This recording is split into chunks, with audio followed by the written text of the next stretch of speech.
Halo, ketemu lagi dengan Buku Latte. Dan kali ini kita akan membahas buku pertama kita nih, Sapiens.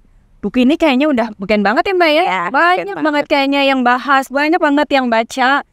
Tapi kali ini kita coba untuk membahas dari perspektifnya Buku Latte. Ya, yang khas memudahkan hal yang sulit gitu karena ya hal yang sulit. Iya, buku Sapiens ini ditulis oleh Bapak Mas Yuval Noah Harari. Dia ini ketika sebelum buku ini adalah seorang dosen history. Lalu kemudian dia harus membawakan materi big history di kelasnya, dan dia membuat materinya menjadi kayak sebuah buklet gitu supaya lebih memudahkan mahasiswanya untuk mengerti. Dan ternyata buklet itu laku keras, dalam arti tidak hanya beredar di kalangan kelas big history tersebut, tapi juga di luar kelas. Dan kemudian itu akan menjadi cikal bakal buku Sapiens. Ya, betul. Jadi kalau misalnya kita lihat di websitenya Gramedia ya, ini kan terbitan yang versi Indonesianya diterbitin sama Gramedia. Dia itu dari sejak tahun 2018 itu jadi ini bestseller 2018. Wow. Iya, bayangin. Maksudnya, dan ini fenomena langka menurut saya ya di Indonesia, karena ini biasanya yang bestsellernya novel gitu ya. Iya. Ini buku sains populer itu dari tahun 2018 tetap sampai sekarang masih bestseller, bahkan sampai ada komiknya diterbitkan juga versi komiknya ini ada. Komiknya ini belum semuanya ya Mbak ya? Belum. Chapter 1, chapter 2, berarti kita akan bisa menunggu chapter 3 dan chapter 4. Iya, karena buku lagi. Bukunya dibagi 4 bagian. Ini betul. Dan kemudian yang menyenangkan, buku Sapiens ini juga ditulis dalam format yang bisa dibaca oleh anak-anak. Jadi ada yang judulnya Unstoppable Us, yang isinya tuh ya chapter by chapter diceritakan dengan bahasa yang bisa diobrolin orang tua dan anak. Yang menurut saya sih penting ya. Berarti si big history itu bukan sesuatu hal yang berat yang sampai harus tunggu menjadi dewasa gitu tanpa arti. Tapi ternyata kita udah bisa ngobrolin itu sama anak-anak juga sekarang. Iya, betul. Jadi sangat sangat membantu kita untuk mempelajari sejarah dunia begitu. Iya, mau ngomong sejarah dunia, jadi big history itu apa nih Mbak? Iya, jadi ya itu yang bikin menarik dari buku Sapiens itu, karena dia melihat sejarah itu tidak dari, kalau dulu kan waktu kita masih SMP ya, kita belajar tuh mulai dari zaman prasejarah manusia ya, itu dari zaman manusia purba begitu. Nah, kalau big history itu, jadi dia lebih mundur lagi nih. Jadi sejarah itu dilihat dari sejak Big Bang, dari sejak terjadinya alam semesta. Nah, dari sejak alam semesta itu kemudian berjalan sekian miliar tahun ya. Jadi udah 14 miliar ya sampai sekarang. 14 miliar tahun. Nah, itu kan manusia itu baru muncul di ujungnya kan sebenarnya ya. Jadi sesudah 9 tahun berevolusi segala macam gitu, barulah dia di ujungnya itu muncul manusia gitu.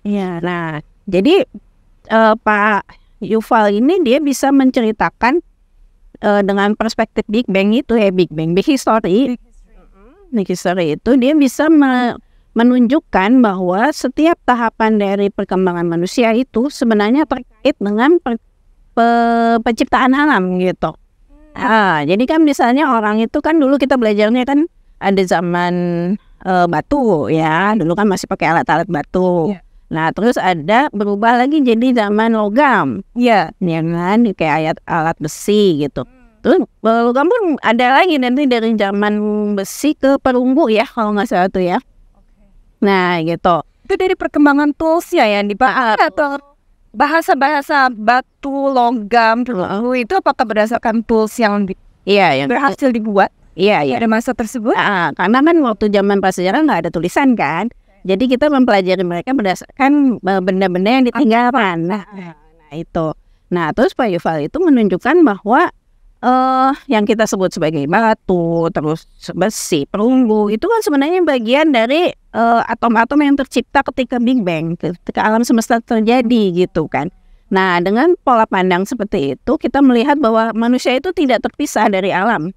Kita ini bagian dari sebuah sistem yang sangat besar. Iya, begitu. Nah, kan jadinya kan wow, gitu kan, kita belajar sejarah itu jadi menarik kan. Iya. Jadi tidak lokal gitu. Kita bisa dan gak cuma belajar saat ini aja. Iya.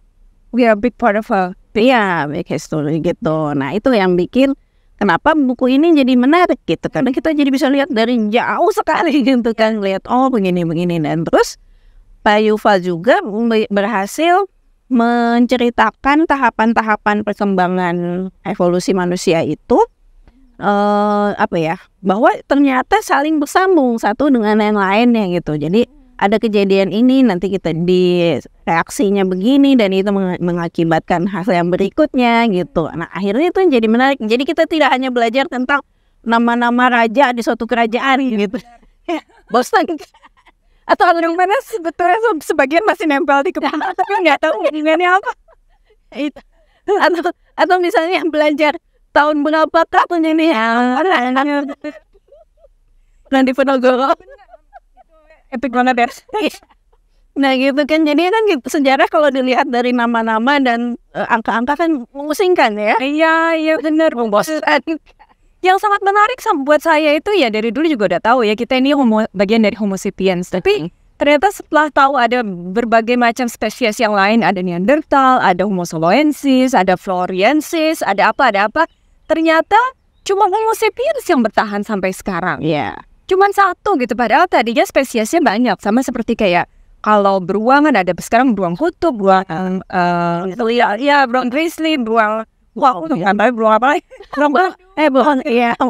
coklat.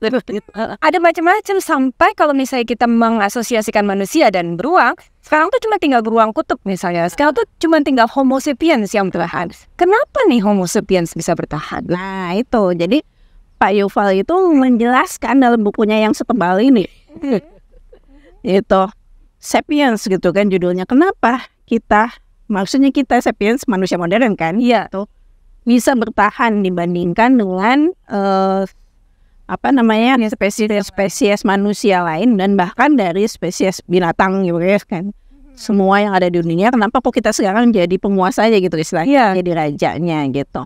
Nah dia tuh menjelaskan setidaknya ada 3 revolusi dalam sejarah manusia. Yang pertama itu adalah adanya revolusi kognitif gitu.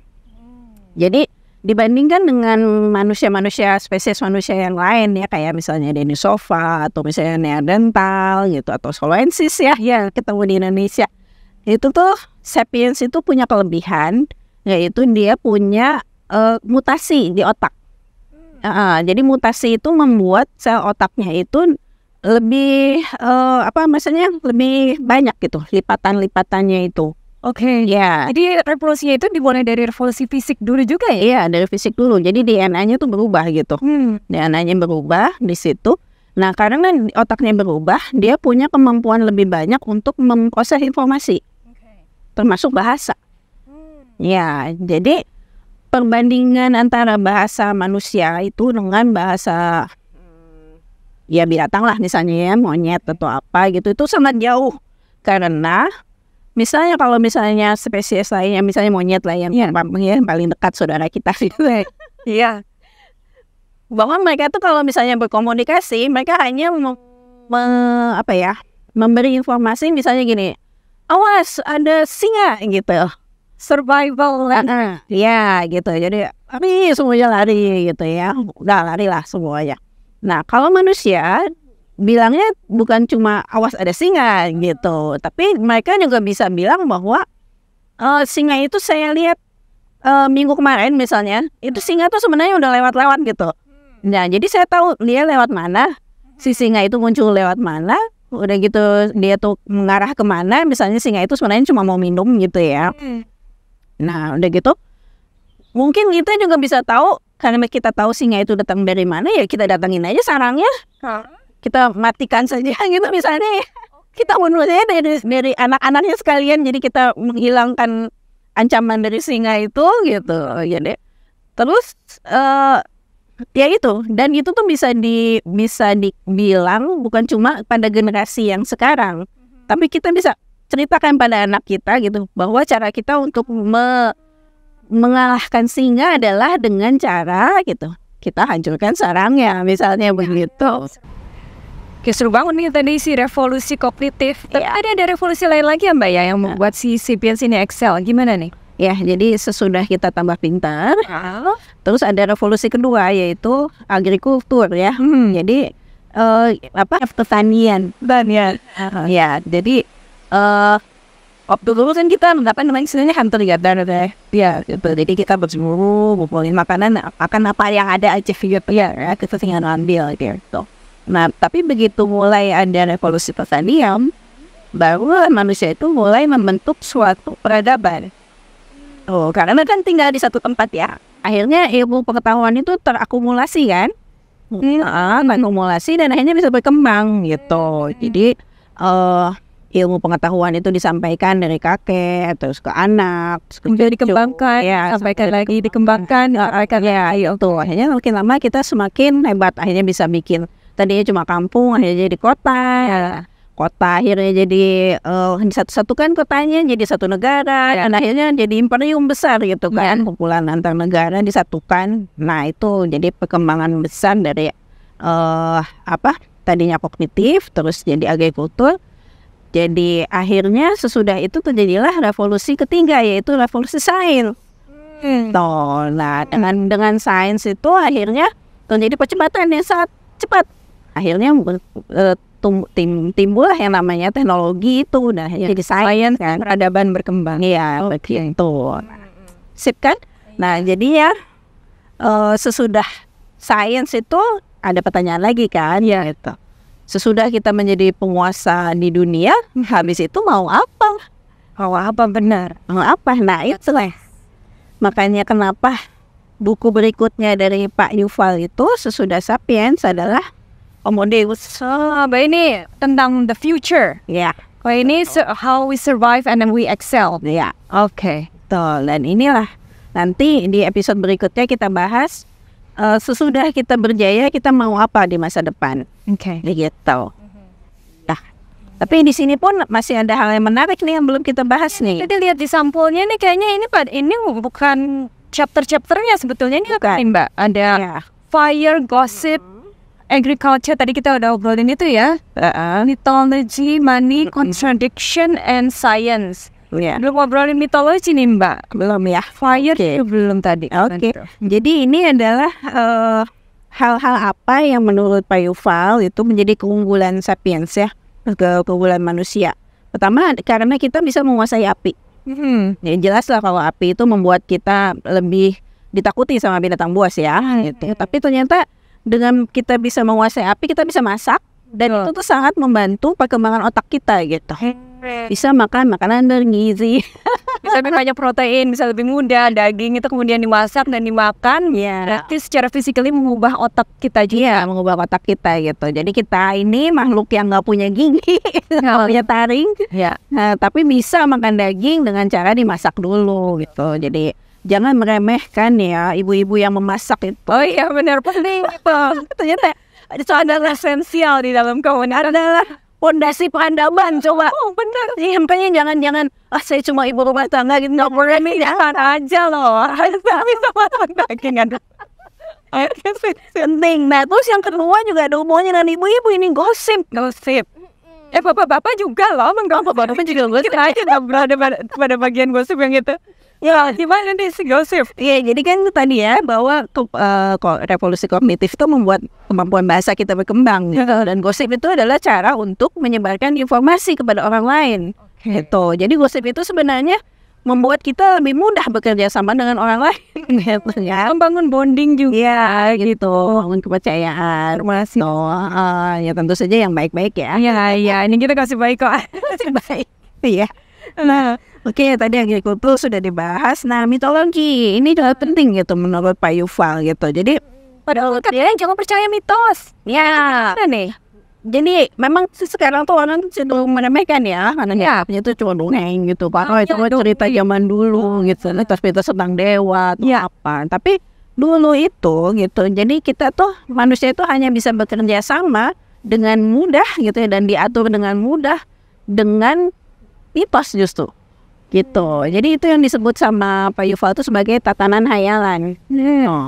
Jadi walaupun kelihatannya hayalan gitu ya tentang dewa, bahwa di gunung itu ada dewa bersemayam di atasnya gitu kan, terus gunungnya menjadi gunung suci gitu, terus kita memberi persembahan gitu kan, ada ritualnya supaya dewanya senang. Begitu. Itu sebenarnya adalah cara kita untuk apa ya, istilahnya untuk berdialog dengan alam gitu sebenarnya. Itu pertama gitu ya.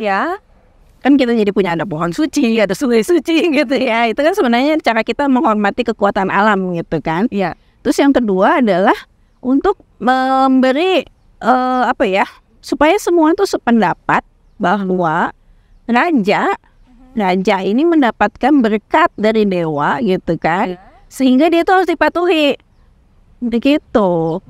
Jadi jangan and order di dalam komunitas itu berarti harus ada pemimpinnya. Nah iya, pemimpinnya tidak dipatuhi tidak bisa diatur. Tidak bisa diatur. Dan zaman dulu kalau nggak bisa diatur kan fatal. Karena kan zaman dulu banyak tantangannya kan, entah tantangan bencana alam lah, atau misalnya diserang dari negara lain gitu. Nah jadi mitologi itu digunakan untuk legitimasi gitu. Walaupun misalnya rajanya bodoh misalnya gitu ya, tapi nggak dikudeta. Titisan dewa, nggak boleh diapa-apain. Itu titisan dewa gitu. Apa kata raja, itu kata dewa. Jadi kita harus nurut gitu. Jadi itu sangat praktis di zamannya. Memang nggak ada demokrasi waktu itu ya. Mungkin kita yang hidup di alam demokrasi apaan sih gitu. Nah tapi kalau zaman dulu itu memang benar-benar penting gitu mitologi itu gitu. Terus ada satu lagi yang berkait dengan mitologi. Nah, kalau zaman dulu pakainya mitologi, kalau zaman sekarang pakainya money. Mana ternyata itu story juga, sesuatu buat. Jadi nanti kalau nuker duit nih, siapa sih yang tentuin ini? US ini berapa? Ini berapa? Nah itu, jadi orang money itu, duit itu sebenarnya bagian dari tatanan hayalan itu gitu. Jadi kita itu semua yakin gitu dan percaya bahwa uang itu berharga. Tuh. Padahal kan sebenarnya kalau secara fisik uang itu hanya kertas gitu ya, atau hanya koin gitu. Bentuknya kan sekarang malah digital, Mbak. Nggak ada lagi yang dipegang, cuman angka-angka doang. Cuma catatan. Nah negara pun itu sebenarnya dan bagian dari tatanan hayalan gitu. Karena negara itu merupakan kesepakatan bersama dari rakyatnya. Kalau misalnya rakyatnya tiba-tiba sudah tidak percaya lagi bahwa kita satu negara, ya bubar. Negara ini goyang. Bubar gitu. Seperti Uni Soviet kan. Gitu. Walaupun secara fisik bangunannya masih ada, tentara masih ada, tapi sudah berubah. Karena sudah ditentukan bahwa Uni Soviet bubar, bubar dalam waktu semalam. Coba bayangin. Uangnya pun langsung bubar juga. Bubar langsung tidak berguna. Kali berganti berarti. Begitu. Jadi makanya tatanan hayal itu sangat penting, tapi juga sangat rapuh gitu. Benar. Benar. Nanti dengan power, kita akan membahas buku tentang power kah? Power. Nanti di depan nih. Nanti deh episode berikutnya. Oke. Ada telepon? Oh iya, ya ampun dari tadi. Didi ternyata. Hai Didi. Halo Mbak Ani. Halo Didi. Aduh, ngomong lagi apa ini? Lagi bahas buku Sapiens ya? Iya nih. Sejujurnya aku tuh belum baca loh buku Sapiens. Masa begitu? Beneran. Padahal buku bestseller ya, udah bertahun-tahun. Tapi memang belum baca aja sih. Yang aku tahu tentang buku Sapiens cuma yang dibahas Mbak Andi podcast. Baru sampai bab 11, Imperial Visions. Waktu mau masuk ke bab religion, Mbak Ani keburu sibuk bikin tesis. Oke deh, silakan dilanjutkan ya. Di sini udah malam banget soalnya. Bye. Oke. Dadah ya. Oke. Jadi nanti kita lanjutin lagi bahas buku Sapiensnya, melanjut ke buku berikutnya. Comenius yang pasti lebih seru lagi. Semoga dari episode tadi, dari ngobrol-ngobrol kita juga bisa ada insight dari teman-teman untuk memikirkan big history ini. Sebelum kemudian nanti kita akan ngobrolin ke depannya apa nih yang terjadi dan apa yang perlu diantisipasi mungkin. Apa yang akan terjadi dengan kita, dan bukan cuma kita, tapi si Homo sapiens ini akankah masih terus bertahan, excel, atau mungkin berubah menjadi sesuatu yang baru? Nantikan episode gosip berikutnya. Oke, sampai ketemu lagi nanti.